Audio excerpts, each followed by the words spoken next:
In front of me is HONOR Pad X8a, and today I would like to show you how you can connect it using Bluetooth.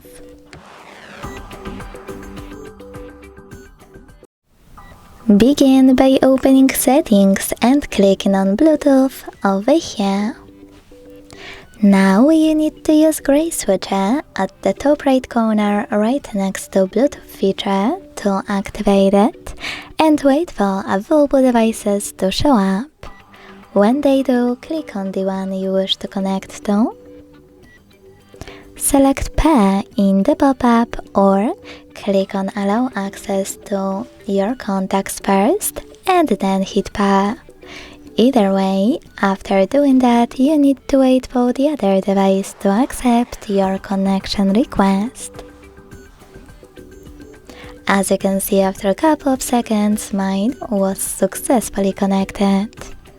Thanks so much for watching. If you enjoyed this video, leave a like, comment and subscribe. Bye!